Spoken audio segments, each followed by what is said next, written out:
Guyyaan alaabaa guutuu biyyattiitti sagantaa garagaraan kan kabajame yommuu ta'u waajjira caffee Oromiyaattis bakka hooggantoonni mootummaa naannichaa olaanoon argamanitti sagantaa garagaraan kabajamee jira. Itti aanaan afyaa'ii caffee Oromiyaa obbo Eliyaas Ummataa haasaa taasisaniin ayyaanni guyyaa alaabaa waggaa waggaan kabajamu kabaja biyyaa ittiin ibsachuu fi karoora imala badhaadhinaa galmaan ga'uuf waadaa itti galluudha jedhan.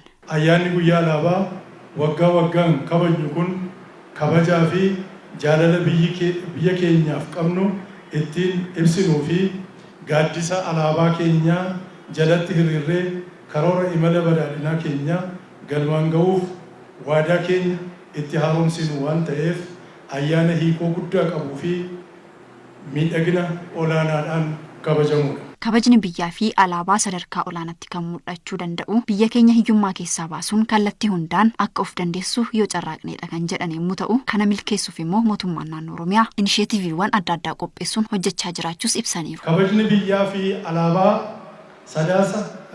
sadarkaa olaanaatti mul'achuu kan danda'u biyyi keenya birmadummaaf tokkummaa ishee dhiigaa fi lafee gootota isheen akkuma kabachiiftee har'aan geesse kana hiyyummaa keessaa baatee kallattii hundaan yoo of dandeessee fi dhiibbaa qaamolee fedhii ifaaf dhokataa adda addaa qaban yoo dandamatte yookaan bilisa taate qofaadha.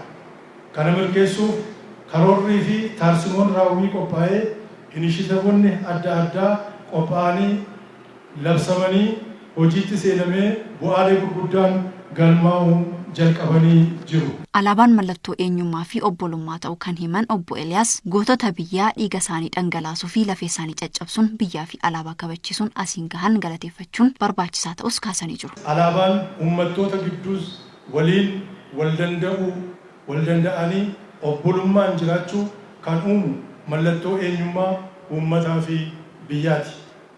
Alaabaan kunis wareegama lubbuu gootota dhaloota darbaa dabarsaan as waan ga'eef uummanni keenya jaalalaa fi kabajni alaabaa isaaf qabu guddaadha. Gootota biyya tokkummaa, birmadummaa, bilisummaa fi daangaa biyya keenyaa dhiigaa fi lafee isaaniitiin kabachiisanii mallattoo eenyummaa keenyaa kan ta'e alaabaa kana nutti dabarsaniif ulfina kabajaa fi galanni bara baraa haa ta'u.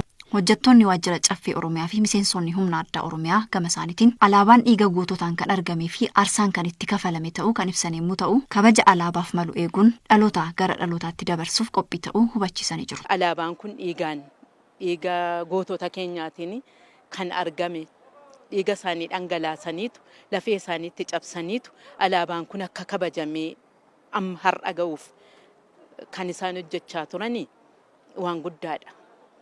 Har'as immoo nuyis haaluma keessa jirru keessatti iddoodhuma jirrutti alaabaa kana kabachiisuudhaaf waan guddaa hojjechuu qabna jedhee yaada. Alaabaan tokko akkaataan ittiin dhufe dhiiga aarsaa guddaadhaan hiriyoonni keenya sadarkaa kanarra dhaabbadhee haasa'u yoo natti kan ulfaatu ta'uyyuu malee aarsaa garaagaraatiin kan kaffalamee alaabaan kun bakka sadarkaa kanaatiin kan kabajamee ittiin deemamaa marsaa kana yoona kan ga'uunsaa dhiiga baay'eedhaan kan yoonaan gaamechaadha. Aarsaa guddaa kan qabu dhaloota dhufuudhaaf nullee akkasuma waraanni bakka jirutti hundi isaayyuu akkaataa seera alaabaa kanaa kabachiisuudhaaf hundi keenya illee qophiidha akka jiru dirqama akka nurra jiru beekamaadha hundi keenya iyyuu kan beennudha. Dhaloota dhufuuf illee akkasumatti kabaja goonee lubbuu keenya aarsaa goonee kan dhalootatti akka dabarsinu qophiidha jedha. Guyyaan alaabaan keenya ibsituu hedduminaa fi utubaa birmadummaa keenyaatti mata duree jedhuun marsaa 15ffaaf guutuu biyyattiitti sagantaa garagaraan kabajamee jira.